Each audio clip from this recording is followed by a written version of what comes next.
Confinement prolongé, il faut que les gens en détresse psychologique nous appellent. Gérer un deuil pendant le confinement est donc officiellement prolongé jusqu'au 3 mai. Une prolongation de 2 semaines, qui n'est pas sans inquiéter certains professionnels de la santé mentale. À Tournai, par exemple, les équipes mobiles du centre psychiatrique, les marronniers reçoivent paradoxalement moins d'appels que d'ordinaire. On imagine que les personnes ont cru qu'avec le confinement, nos services n'étaient plus actifs. Ça veut dire que des gens en difficulté n'osent plus faire appel à nous, déplore le docteur Virginie Roubaer, qui assure la coordination des équipes mobiles dans le Tournaisis. Ce silence ne rassure pas en pleine période de confinement, où de nombreuses personnes se retrouvent seules avec leurs problèmes. C'est inquiétant. Parce qu'on sait que des problèmes psychiatriques très divers peuvent se produire en ce moment. Ça peut être des décompensations psychiatriques d'une maladie connue, mais aussi des problèmes liés au confinement ou au deuil. Ça peut aussi arriver à des gens qui n'avaient jamais présenté de problèmes psychiatriques jusqu'ici. La psychiatre craint que trop de gens continuent à gérer leurs difficultés sans l'aide de professionnels.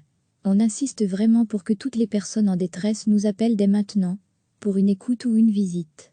Il ne faut pas attendre le déconfinement pour le faire. Sinon on risque d'être débordé par les demandes dans quelques semaines. On aura alors des gens qui pourront être pris en charge, mais d'autres qui passeront sous les radars. Je pense aux personnes qui intériorisent leur souffrance et qui ne se plaignent pas. Et pour cela, on sait qu'il y a un risque plus important de passage à l'acte. Les équipes mobiles font du suivi à domicile. N'importe qui peut faire appel à nous, rappelle le docteur Roubaer. Même quand on n'a jamais eu de problème psychiatrique auparavant. Ça peut aussi être un proche ou un voisin qui s'inquiète. En cette période particulière de confinement, elles peuvent notamment intervenir pour des deuils. La mort d'un proche est d'autant plus difficile à gérer pendant cette période de confinement. Les gens sont isolés et ils ne peuvent pas forcément assister à l'enterrement.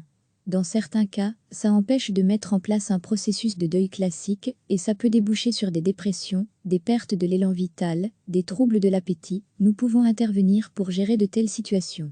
Les équipes mobiles sont présentes aux 4 coins du pays. Les numéros de téléphone de votre région sont accessibles en cliquant ici. Recevez chaque matin l'essentiel de l'actualité. Le confinement est donc officiellement prolongé jusqu'au 3 mai. Une prolongation de 2 semaines, qui n'est pas sans inquiéter certains professionnels de la santé mentale. À Tournai, par exemple, les équipes mobiles du centre psychiatrique, les marronniers reçoivent paradoxalement moins d'appels que d'ordinaire. On imagine que les personnes ont cru qu'avec le confinement, nos services n'étaient plus actifs. Ça veut dire que des gens en difficulté n'osent plus faire appel à nous, déplore le docteur Virginie Roubaer, qui assure la coordination des équipes mobiles dans le Tournaisis. Ce silence ne rassure pas en pleine période de confinement, où de nombreuses personnes se retrouvent seules avec leurs problèmes. C'est inquiétant. Parce qu'on sait que des problèmes psychiatriques très divers peuvent se produire en ce moment. Ça peut être des décompensations psychiatriques d'une maladie connue, mais aussi des problèmes liés au confinement ou au deuil. Ça peut aussi arriver à des gens qui n'avaient jamais présenté de problèmes psychiatriques jusqu'ici. La psychiatre craint que trop de gens continuent à gérer leurs difficultés sans l'aide de professionnels. On insiste vraiment pour que toutes les personnes en détresse nous appellent dès maintenant, pour une écoute ou une visite. Il ne faut pas attendre le déconfinement pour le faire. Sinon on risque d'être débordé par les demandes dans quelques semaines. On aura alors des gens qui pourront être pris en charge, mais d'autres qui passeront sous les radars. Je pense aux personnes qui intériorisent leur souffrance et qui ne se plaignent pas. Et pour cela, on sait qu'il y a un risque plus important de passage à l'acte. Gérer un deuil pendant le confinement, les équipes mobiles font du suivi à domicile. N'importe qui peut faire appel à nous, rappelle le docteur Roubaer. Même quand on n'a jamais eu de problème psychiatrique auparavant. Ça peut aussi être un proche ou un voisin qui s'inquiète. En cette période particulière de confinement, elles peuvent notamment intervenir pour des deuils. La mort d'un proche est d'autant plus difficile à gérer pendant cette période de confinement. Les gens sont isolés et ils ne peuvent pas forcément assister à l'enterrement.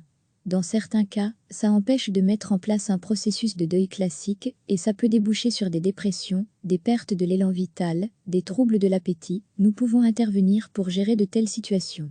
Les équipes mobiles sont présentes aux 4 coins du pays. Les numéros de téléphone de votre région sont accessibles en cliquant ici. Cliquez sur s'abonner pour recevoir les dernières nouvelles.